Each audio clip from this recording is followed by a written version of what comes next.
Bueno, entonces, como continuación de esta segunda parte, vamos a analizar el campo magnético producido por una bobina solenoidal, ¿eh?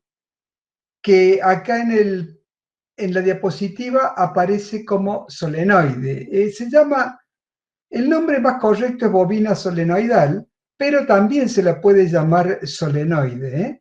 Solenoide viene de solenos, que es canal, y básicamente esta bobina se construye sobre una forma cilíndrica, que puede ser, por ejemplo, un tubo de cartón o de plástico, o un palo de escoba. Entonces tomamos un alambre, normalmente para este caso se utiliza, que ya viene en forma comercial, alambre de cobre esmaltado. O sea, el alambre de cobre, al estar esmaltado en sus paredes laterales, evita de que se ponga en cortocircuito cuando lo arrollamos así junto. Entonces, de esta forma queda una bobina de formato cilíndrico con las espiras una al lado de la otra. Pueden estar apretadas como están en este caso, pueden estar un poco más abiertas, o puede haber inclusive una o más capas encima del primer bobinado, ¿eh? En todos los casos tenemos el formato de una bobina solenoidal. Aquí en este dibujo está mostrado esquemáticamente cómo serían las líneas de campo. Esta bobina solenoidal, constructivamente, tiene un radio determinado de valor R, una longitud, que sería la longitud del cilindro que forma, de valor L mayúscula, y un número de vueltas, N mayúscula, ¿eh? De esta manera, si tomamos N y lo dividimos por L, nos va a dar N minúscula, que es el número de vueltas por metro, en este caso, número de vueltas por unidad de longitud. Es un dato que va a ser interesante según lo veamos más adelante. Bueno, para analizar el campo producido por esta bobina, este solenoide, hay un material didáctico que está en el blog. No sé si está en el aula virtual, pero en el blog seguro que está bastante completo, que es, digamos, que el análisis lo hacemos con el dibujo siguiente, que en este dibujo siguiente vamos a hacer un corte paralelo al eje de la bobina, para ver cómo circula la corriente por este solenoide. Entonces, aquí tenemos el radio de la bobina R mayúscula, el número de vueltas N mayúscula, la longitud. Acá hemos asociado un sistema de coordenadas en donde al eje lo vinculamos, al eje X lo vinculamos al eje de la bobina, Entonces, la extensión de la bobina va desde X igual a 0 hasta X igual a L mayúscula, o sea, la longitud es L.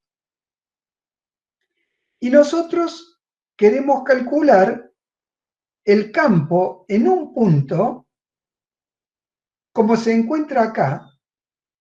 Este punto está ubicado respecto del centro del sistema de coordenadas a una distancia x sub p, que es menor que L, ¿no? Pero la expresión que vamos a calcular es válida para cualquier valor de x sub p. Puede ser menor que L, puede ser mayor que L en cualquier punto a lo largo del eje, o puede estar para el otro lado del eje, en donde adquiere valores negativos. Bueno, ¿cómo hacemos este desarrollo? Este desarrollo lo hacemos en forma similar al de una bobina plana.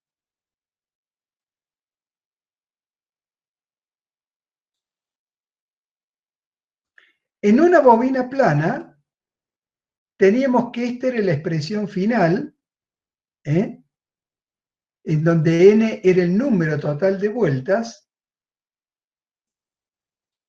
pero partíamos del caso de la espira, el caso de la espira, en donde calculábamos cómo un elemento de corriente a una distancia r producía un campo diferencial de B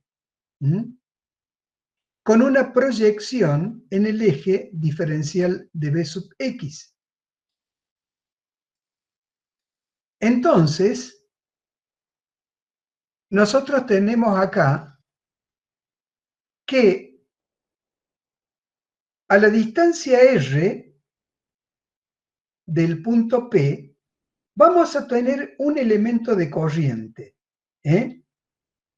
Ese elemento de corriente me va a generar un campo elemental que va a ser diferencial de B, y la proyección es la que nos va a servir, a través del ángulo φ, nosotros vamos a tener el valor de la componente paralela al eje de este campo, que es en definitiva el que va a valer, ¿no?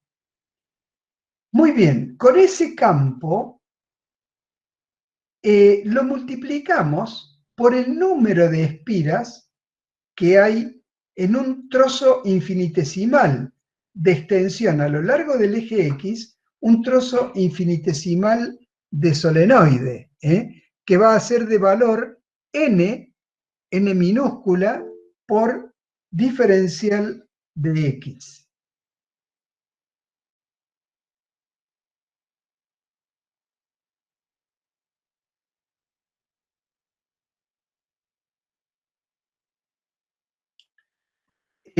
Bueno, la pregunta, y yo no terminé de completar esta expresión, fíjese que en la parte superior de las espiras la corriente es saliente y en la parte inferior la corriente es entrante. Entonces, el sentido del campo con la regla de la mano derecha es hacia la derecha, tal cual está en el dibujo. Usted debe haber aplicado mal la regla de la mano derecha. Muy bien. Entonces,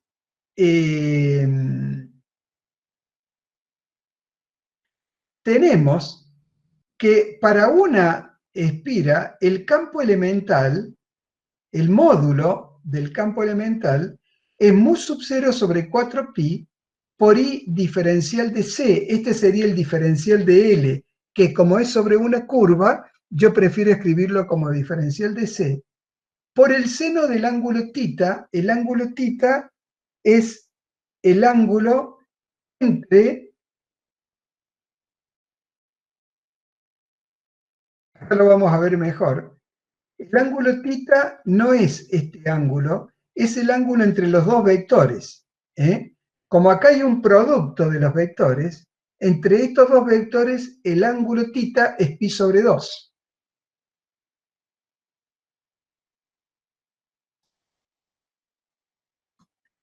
Entonces tenemos i por diferencial de c por seno de θ sobre r al cuadrado. Este ángulo θ dijimos que era pi sobre 2 y va a ser constante a lo largo de toda la espira cuando la giremos una sola vuelta. Y este valor es el valor del campo diferencial de B, perpendicular al plano formado por R y por I por diferencial de L. De esta manera, para sacar la proyección, debo multiplicar por el seno del ángulo φ, el seno del ángulo φ, y de esa manera obtengo, no lo dice acá, pero sería diferencial de b sub e o diferencial de b sub x. Sería entonces este el valor. Entonces, para ponernos de acuerdo, este valor obtenido por esta expresión es el valor del campo elemental, el cual se lo calculaba acá, estaba calculado con esta expresión. Esa expresión sería esta expresión vista de otra manera. Entonces, yo voy a multiplicar la expresión calculada, cuando la multiplico por el seno de phi, me da la componente en el campo, la componente paralela al eje, que es la componente del campo que se suma.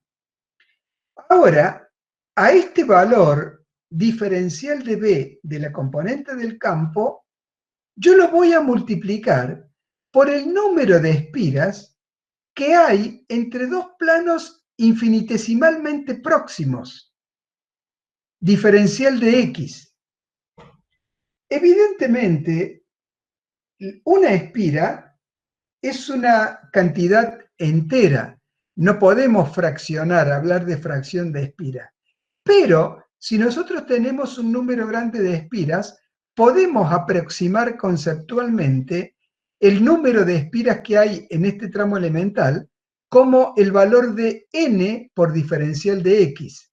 Recuerdan que n minúscula era n mayúscula sobre L, entonces el número de espiras que habría acá sería n mayúscula sobre L por diferencial de x. Entonces, multiplicamos todo este resultado por este valor hallado y vamos a tener el campo que me produce el elemento de esta bobina elemental. O sea que es elemental por dos lados, una por el tramo diferencial de C y otra por la extensión diferencial de X. Por consiguiente, el valor que estamos calculando es una diferencial de segundo orden. Una diferencial de segundo orden que lo tenemos expresado aquí.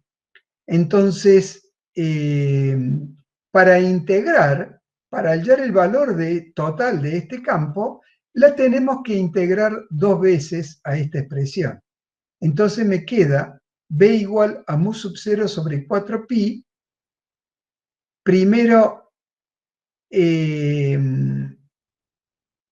hago la integral sobre la curva de la espira y por diferencial de c sobre r cuadrado, por todo este producto también, y luego hago la integral a lo largo del eje x, entre x igual a 0 y x igual a L. Esa integral la hago con respecto a x. Entonces, para resolver esta integral, lo que hacemos es, primero considerar la diferencial de x como una constante, integramos con respecto a diferencial de c, todos los otros valores son constantes, queda la integral de diferencial de c, que es 2pi por r, r mayúscula, creo que era el radio, ¿no es cierto? Sí. Muy bien. Y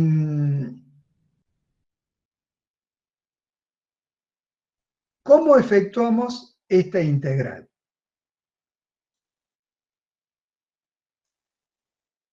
Hacemos la integral curvilínea. Resolvemos y me va a dar que eso va a ser igual a mu sub 0 sobre 2 por r por n por i sobre L por la integral de seno de phi sobre r cuadrado por diferencial de x. Fíjense que nosotros, para resolver esta integral, tenemos acá tres variables: x, phi y r minúscula. Fíjense que para este caso, R minúscula es esta distancia, phi es este ángulo que está asociado a la distancia, porque cuando varía la distancia r va a variar el ángulo. Y la otra variable, ¿cuál era? El x. X es la variable diferencial de x que tenemos acá. Entonces, tenemos acá tres variables relacionadas entre sí. Para poder resolver esta integral, tenemos que llevar todo a una sola variable. Entonces, fíjense que para x igual a 0, r va a ser igual a r1 y phi va a ser igual a phi sub 1. Y para x igual a l, r va a ser igual a r2 y phi va a ser igual a phi sub 2, este phi sub 2. Entonces, de esta manera, reemplazo el seno de phi por r mayúscula sobre r minúscula de esta expresión de espejo r, la elevo al cuadrado, me queda esta otra expresión, y por otro lado, tomo que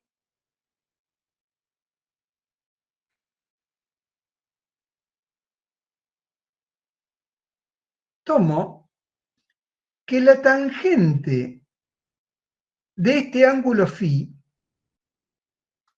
digamos que este ángulo phi va a ser igual a este otro ángulo phi.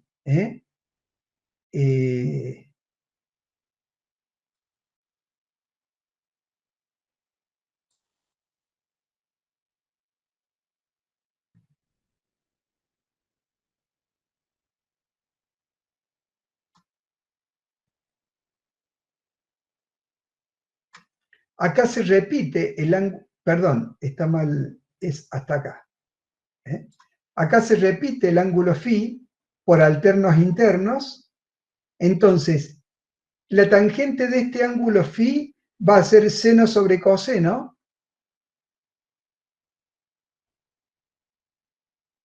O sea, el seno es r y el coseno, perdón, para esta, y el coseno es xp menos x. Perdón, x menos xp. X menos xp. Entonces, haciendo esta correlación, tenemos xp menos x, está bien, xp menos x. Tangente de phi igual a r sobre xp menos x. Despejo xp menos x, me queda igual a r sobre tangente de phi, que es lo mismo que colocar r por cotangente de phi, ya que la cotangente es igual a 1 sobre tangente.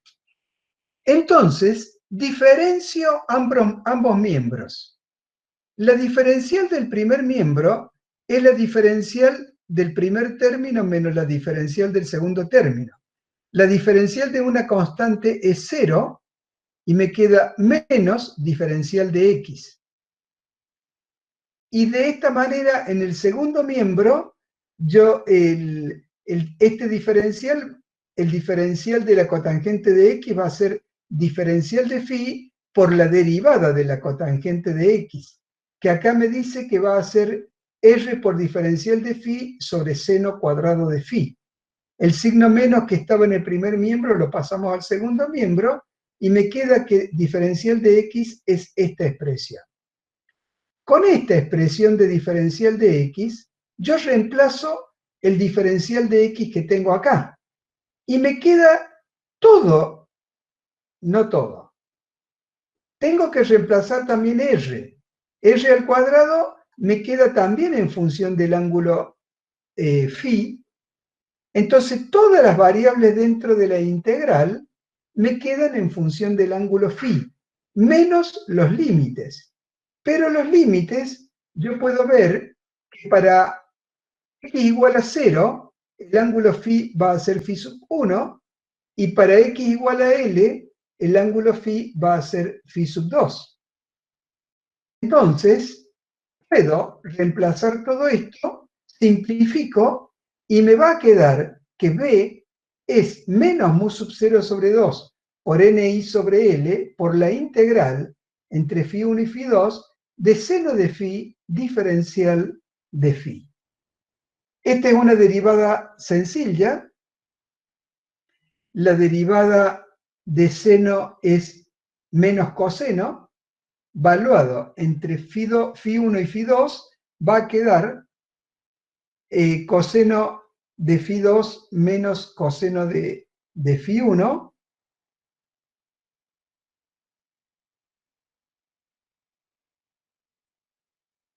coseno de φ2 menos coseno de φ1, y numéricamente estos dos cosenos los puedo ver en el dibujo. Ángulo φ1. El coseno es este valor que es x sub p dividido este R1 que es raíz cuadrada de R al cuadrado más x sub p al cuadrado. Es este.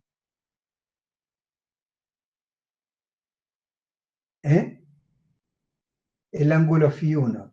Y el ángulo φ2 tenemos que es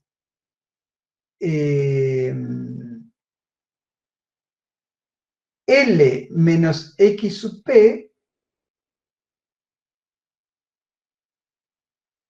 dividido R2, que es raíz cuadrada de R al cuadrado más L menos x sub p elevado al cuadrado. Entonces tenemos acá el valor de coseno de φ2.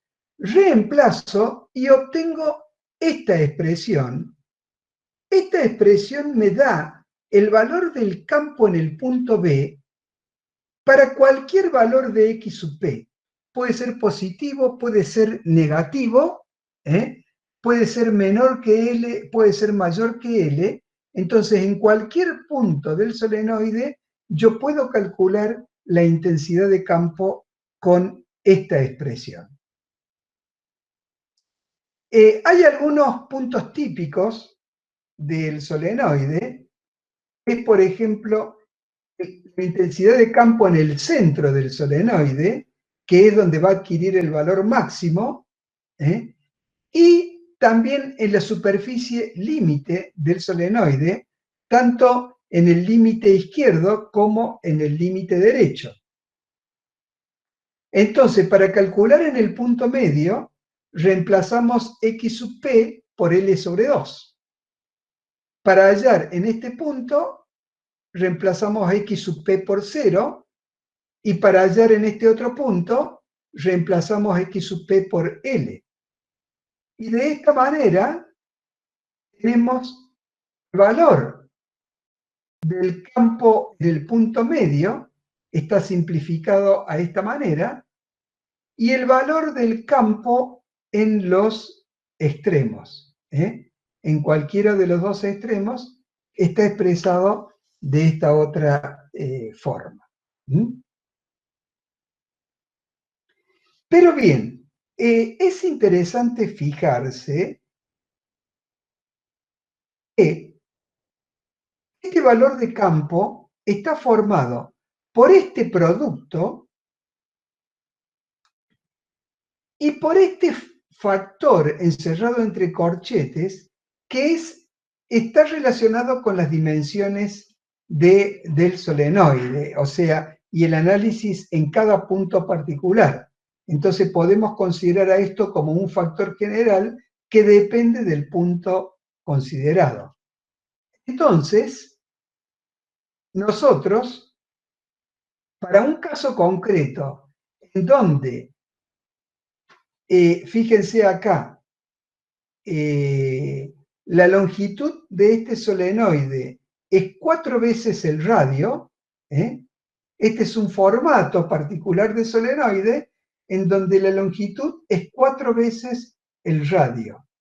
Entonces, el valor de este factor expresado entre paréntesis, fíjense, para el centro toma un valor de alrededor de 0,83, 0,85, y luego decrece hasta un valor de 0,5, que es el mismo en cualquiera de los dos extremos, y por supuesto esta curva va a ser simétrica con respecto al centro. Entonces, de esta manera varía el campo producido por un solenoide. En este caso, el campo calculado para un L igual a 4R. La forma que toman las líneas de campo está dibujada acá, son líneas cerradas, y pueden ver que la ventaja que tiene un solenoide es que hay una gran concentración de líneas de campo en el interior del mismo, lo que nos permite lograr fuertes valores de campos magnéticos en el interior de un solenoide. Podemos distinguir, nosotros tenemos un solenoide de este tipo, sería un solenoide normal, general, genérico, pero podemos distinguir dos tipos de solenoide diferenciados. Uno es cuando L, la longitud del solenoide, es mucho mayor que el radio. O sea, el solenoide se extiende, como si lo hiciéramos en un palo de escoba largo, tendríamos un solenoide largo. Entonces podemos hacer algunas simplificaciones. Y la otra es cuando el radio es mucho mayor que la longitud. Tendríamos un solenoide corto, cortísimo, que se confundiría con una bobina plana. Bueno, para calcular estas dos situaciones, tenemos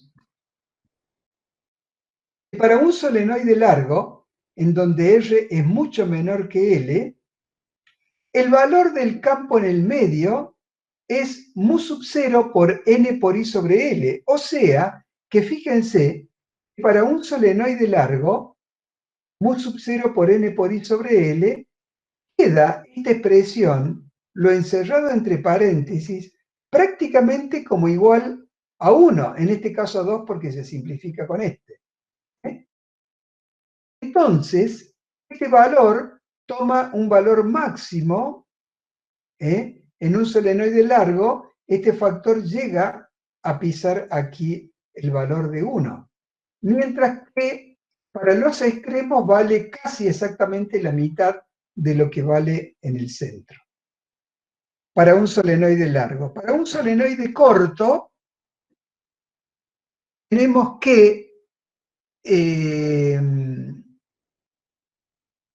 esta es la expresión general de solenoide, y como vemos, se va simplificando, y la expresión final que queda para un solenoide corto es la misma que para una bobina plana. O sea, que, digamos, se confunden las situaciones. O sea, el caso particular de un solenoide corto es que el cálculo es igual al de una bobina plana. Muy bien, con eso terminamos lo que es solenoide. El siguiente punto al cual pasamos es la que llamamos integral de Ampère. La integral de Ampère juega en el campo magnético el mismo papel que la integral de Gauss en el campo eléctrico. O sea que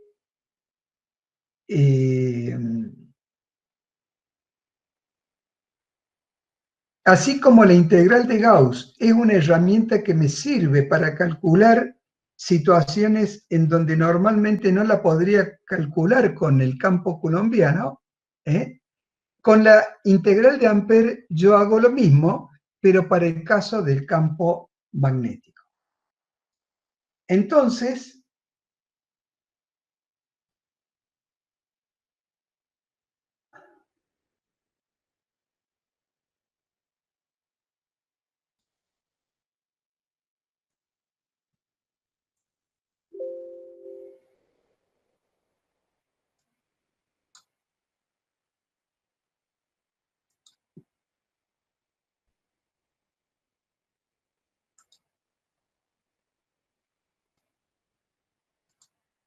Muy bien.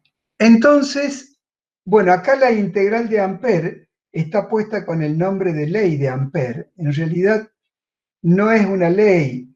Ninguna ley se expresa en forma de integral. La integral define valores extendidos en una, dos o tres dimensiones y no define propiedades de cada punto del espacio, ¿no?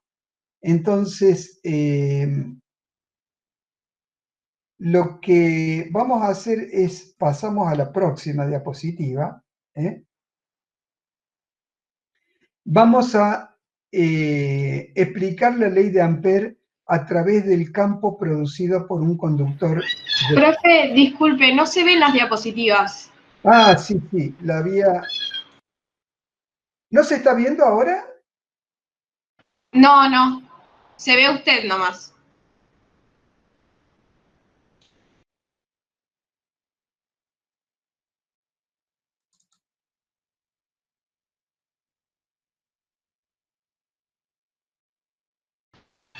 Ahora sí. Bueno, perdón. Bueno, la integral de Ampère la vamos a desarrollar el concepto a partir de un conductor rectilíneo. Si ustedes se fijan acá, en el centro, tenemos el dibujo de un conductor rectilíneo puesto de punta en el dibujo, ¿eh? O sea que este es un conductor que va hacia atrás de la diapositiva y hacia adelante de la diapositiva. Suponemos que es un conductor infinitamente largo. Hemos dibujado la corriente con un punto en el centro del conductor, lo que nos indica que la corriente es saliente del dibujo, o sea, la corriente viene hacia nosotros. Bueno, esta circunferencia que está dibujada acá, ¿no? No es una línea de campo, es una curva que en este caso particular es una circunferencia concéntrica al conductor, ¿eh? Y que también en este caso particular coincide con una línea de campo. Pero esta es una curva alrededor de la cual yo voy a analizar la función campo magnético. Entonces, yo a esta curva le voy a asignar un sentido de análisis que acá también coincide con el sentido de la línea de campo. Esto hace que cuando yo tome en un punto el campo B, el diferencial de L asociado a ese punto lo puedo representar como un vector que va a ser un vector paralelo a B. O sea, la dirección de diferencial de L va a ser paralela a B. Y el sentido, dado por el sentido de circulación, que es antihorario acá, va a hacer que tenga el mismo sentido que B. Entonces, si yo acá hago un producto punto B por diferencial de L, sabemos que un producto punto de este tipo es igual al producto de los módulos multiplicado por el coseno del ángulo comprendido. Acá el ángulo es 0 grado, coseno de 0 es 1. Este valor del coseno se mantiene constante en todos los puntos que yo efectúe el producto punto. Entonces, yo voy a probar de integrar el producto B por diferencial de L a lo largo de este camino, ¿eh? Y cuando yo lo integro, ¿qué vamos a tener? Vamos a tener que la integral esta, como esta integral es una integral en donde voy produciendo el producto B por diferencial de L a lo largo de esta curva, esta integral se denomina circulación del campo. En realidad es circulación del campo a lo largo de la curva. Pero bueno, reducidamente podemos decir circulación del campo. Entonces, esta integral cerrada, porque la curva es cerrada, de B por diferencial de L, la podemos reemplazar por el producto de los módulos, por el coseno del ángulo comprendido, que es 1, entonces no lo coloco. Fíjense que como el campo producido por un conductor rectilíneo en un punto que se encuentra a una distancia r está dado por esta expresión, B igual a mu sub 0 por I sobre 2pi por r, entonces la intensidad de campo es constante a lo largo de toda la circunferencia. El vector campo va variando su dirección. La intensidad de campo es constante. Entonces, como acá yo tengo la intensidad de campo, la puedo sacar de la integral. Y me queda integral de diferencial de L. Este valor de integral es una integral de resolución muy rápida. La integral de diferencial de L va a ser la longitud numérica de la curva. Una circunferencia de radio r tiene una longitud de 2pi por r, entonces reemplazo acá el valor de 2pi por r. Este valor de B yo ya lo conozco, es este. Entonces coloco mu sub 0 por I sobre 2pi por r, y cuando simplifico veo que la integral esta queda igual solamente a mu sub 0 por I. Entonces, veamos qué nos está diciendo este resultado. Nos está diciendo que la circulación del campo es proporcional a I, a la corriente I. ¿Y qué es la corriente I? Es la corriente que abraza la curva esta que hemos dibujado. Decimos más técnicamente, es la corriente que concatena la curva esta negra que hemos dibujado acá. Yo cuando lo hago a esto la llamo C mayúscula a la curva, diferencial de C a diferencial de L, entonces digo a la curva C. Pero bueno, espero que se entienda.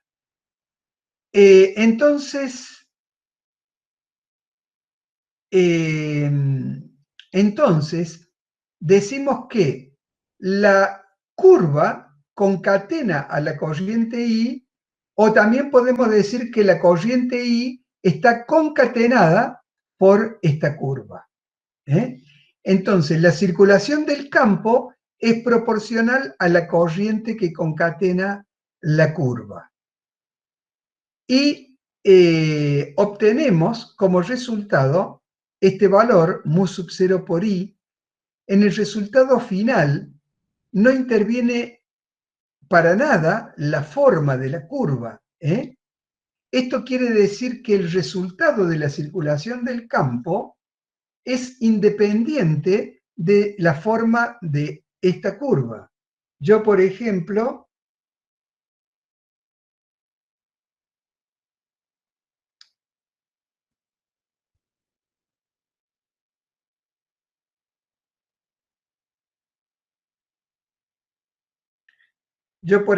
podría tomar una curva tal como esta.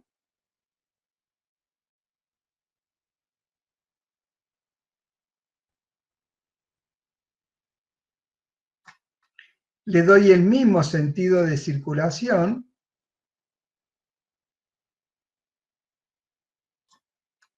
Antihorario, y el valor de la circulación del campo a través de esta curva que la podemos llamar C', va a ser exactamente la expresión esta que habíamos visto nosotros.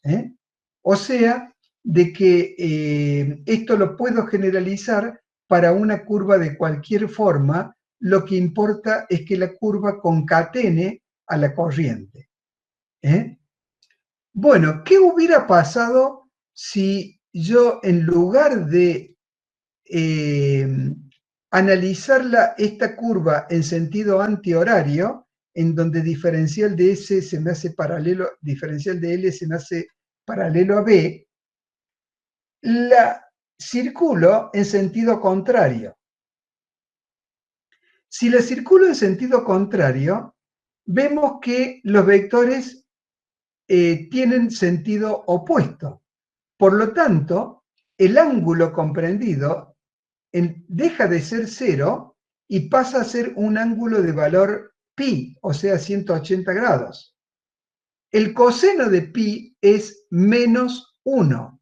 Por eso es que la circulación del campo, en este caso, invierte su sentido, se hace igual a menos mu sub 0 por i. Entonces, debemos tener cuidado siempre en ver cómo es el sentido de circulación de la curva en relación al sentido de la corriente. Y acá utilizamos nuevamente la mano derecha. Yo pongo la mano derecha, el pulgar en el sentido de la corriente, y los 4 dedos me dan el sentido de la circulación para que la integral dé positiva. En este caso, me queda sentido opuesto a los dedos y me doy cuenta que la circulación es negativa. Muy bien, acá tenemos explicada la curva. Esto está en un dibujo en el libro. Fíjense que acá la integral, o sea, la circulación del campo, es igual a mu sub 0 por la corriente encerrada por la curva. Acá tenemos varias corrientes encerradas por la curva, I1, I2 e I3. Entonces estas corrientes se van a sumar, pero se van a sumar algebraicamente. Si yo coloco los 4 dedos en el sentido de la circulación de la curva,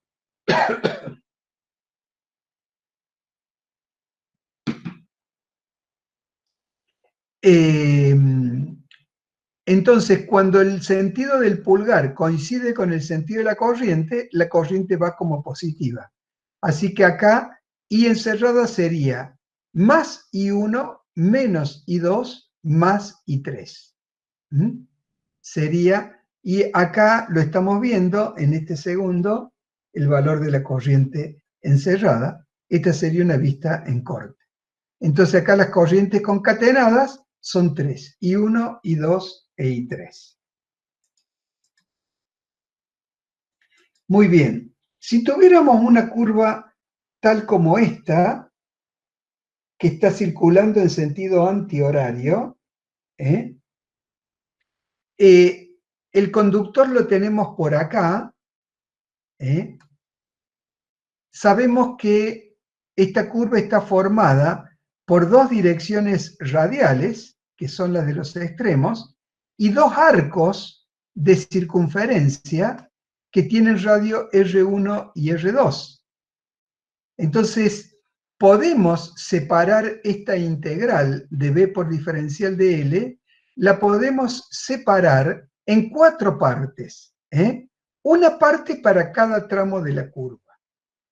Cuando nosotros integramos la cuarta parte de una circunferencia, va a ser 2pi por r dividido 4, o sea, pi sobre 2 por r, o pi r sobre 2.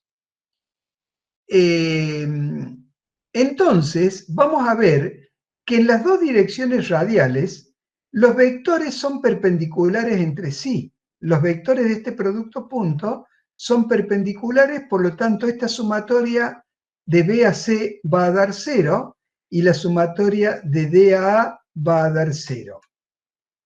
Por otro lado, la sumatoria desde A a B va a dar un valor y la sumatoria desde C a D va a dar el mismo valor, pero con signo menos, porque en el primer tramo el ángulo era 0 y en el segundo tramo el ángulo es pi. Por lo tanto, se me van a restar estos dos valores y voy a tener que la circulación total va a ser 0. ¿Y esto es por qué? Porque no hay corriente concatenada por la curva. La corriente queda fuera. Entonces, que la circulación sea 0 no quiere decir que no haya campo en esta zona. Quiere decir que va a haber campo, no quiere decir que no haya, pero la circulación total, final, va a ser nula. Bueno, esas serían las explicaciones de la integral de Ampère y de las propiedades, algunas de las propiedades de la integral de Ampère. Vamos ahora a ver algunas aplicaciones. La primera aplicación que tenemos es para un conductor rectilíneo. Nosotros habíamos averiguado cuánto vale el campo fuera de un conductor. Era mu sub 0 sobre 4pi por 2i sobre r, o sea, mu sub 0 sobre 2pi por i sobre r. Eso ya lo conocemos, pero lo que no sabemos es cuánto vale el campo en un punto interior al conductor. Para calcular esta situación, lo que vamos a hacer es trazamos una circunferencia por el punto en donde queremos averiguar el valor del campo, trazamos una circunferencia concéntrica al eje del conductor. La corriente que concatena esta curva ya no va a ser I. Una parte va a ser una parte de I, porque la otra parte va a pasar por fuera de la curva. ¿Cómo hago para calcular la parte que sale, que circula por dentro de la curva?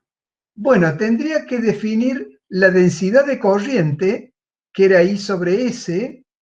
En este caso es la densidad de corriente J es I sobre pi por R cuadrado.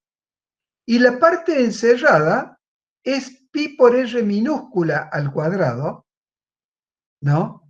Entonces, de esa forma, la corriente encerrada va a ser J por pi por R minúscula al cuadrado, o sea, va a ser igual a I factor de R minúscula sobre R mayúscula elevado todo al cuadrado.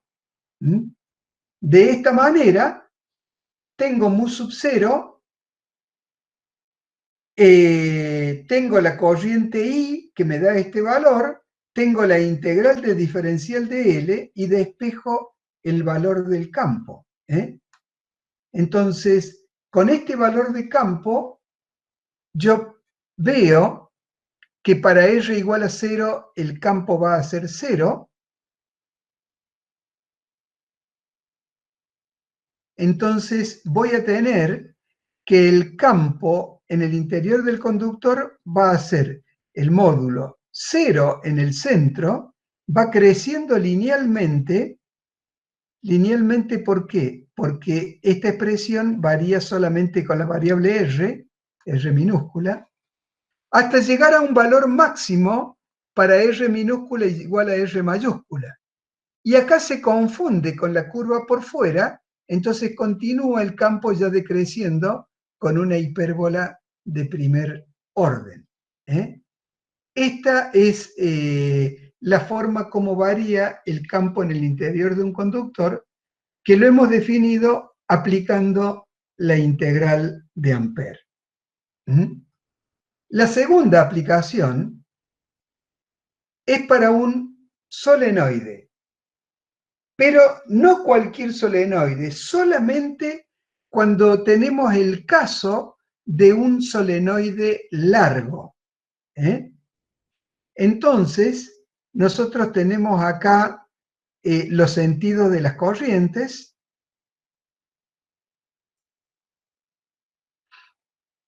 Para calcular el campo en el solenoide, vamos a tomar una curva rectangular.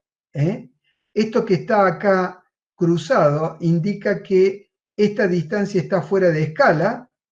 Desde A a D la distancia es bastante mayor, nada más que le hemos acortado para no hacer un dibujo excesivamente largo en la pantalla. Esta curva tiene una longitud L, que es la longitud coincidente con el eje de la bobina. Entonces nosotros la vamos a recorrer en sentido horario. En este caso, vamos a ir de A a B, de B a C, de C a D y de D a A.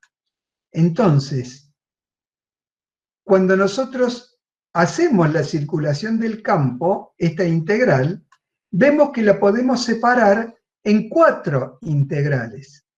La primera integral es la que va desde A hasta B, que va a ser B por L directamente, porque el campo en el interior es constante, podemos fijarnos en la línea de campo, entonces la circulación en este tramo es B por L. En este tramo de B a C va a ser 0, en esta parte porque son perpendiculares los vectores, y en esta segunda parte porque no hay campo. En esta de D a A también va a ser 0, y acá en el tramo externo no hay campo, por lo tanto, al ser el campo igual a 0, también va a dar 0. O sea que la integral total es B por L, que es igual a mu sub 0 por n por i. Entonces, perdón, la corriente encerrada es n por L por I, siendo n el número de espiras por unidad de longitud. Cuando la multiplicamos por la longitud L de este tramo, me da la cantidad de espiras de corriente que están encerradas por la curva.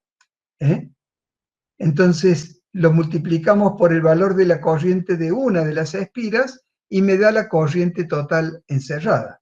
De esa manera, despejo yo el valor de campo y el valor de campo total me queda igual a mu sub 0 por n por i, que es lo que habíamos calculado en el caso anterior, nada más que acá el desarrollo, la deducción es mucho más rápida, ¿no? Bueno, este dibujo es similar al que ya nosotros vimos, así que no es necesario que lo expliquemos.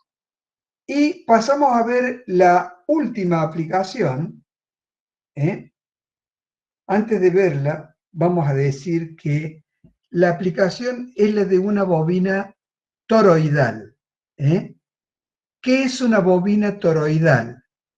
Es una bobina que está arrollada sobre un toroide de revolución.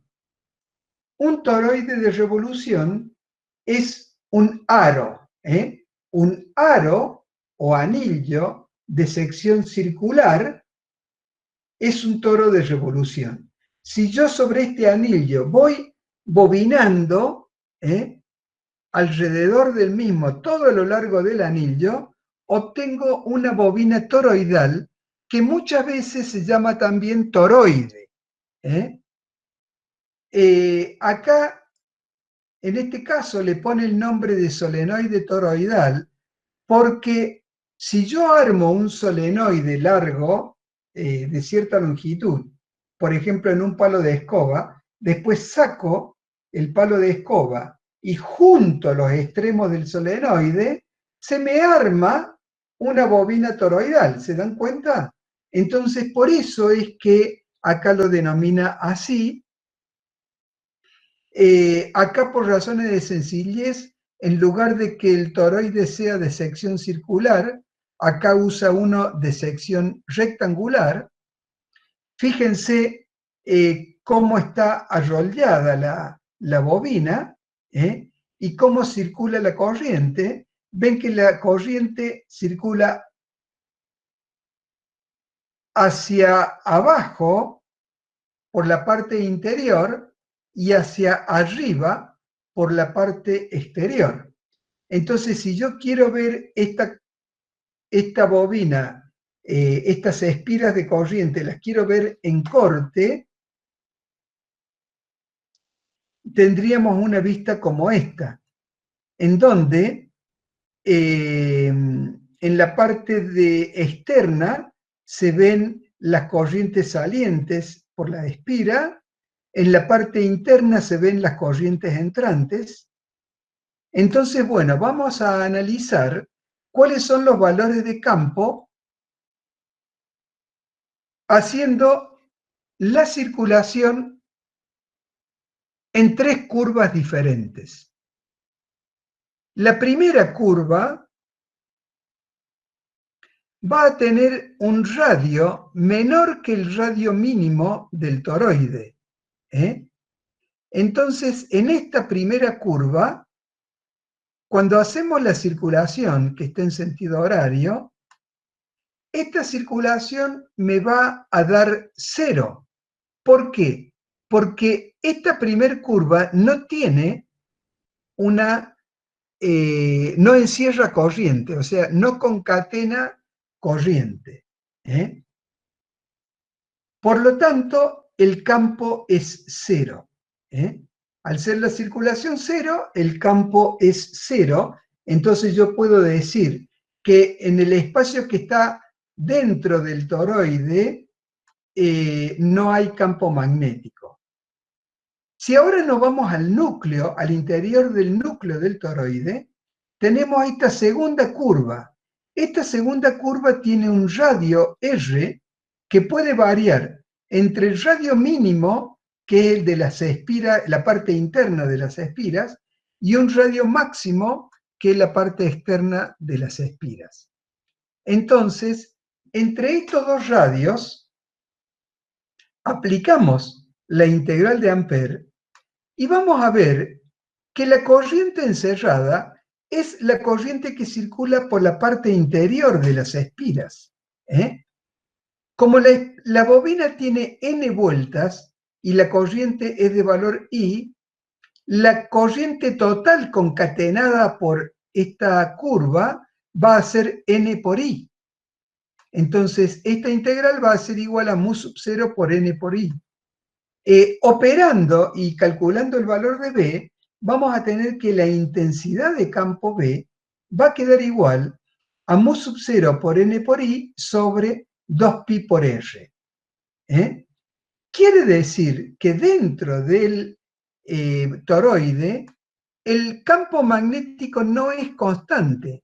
Va a variar de un valor máximo cuando R es el menor posible, y a medida que R va aumentando, va disminuyendo el valor del campo en el interior. Y por último, tenemos el caso de la tercer curva. La tercer curva es la que está marcada como trayectoria 3, todas en el mismo sentido de análisis.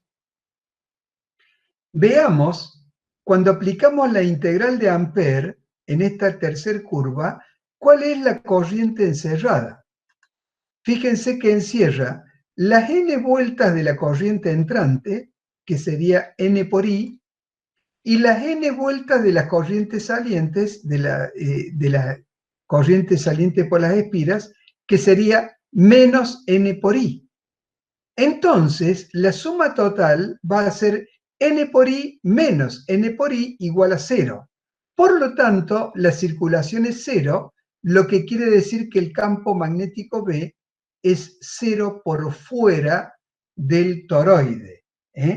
Entonces vemos que el toroide es una bobina que tiene la particularidad de que todas las líneas de campo se encuentran dentro del núcleo del toroide, y ninguna línea se encuentra por fuera del toroide. Esta es una ventaja que la hace muy útil para algunas aplicaciones importantes.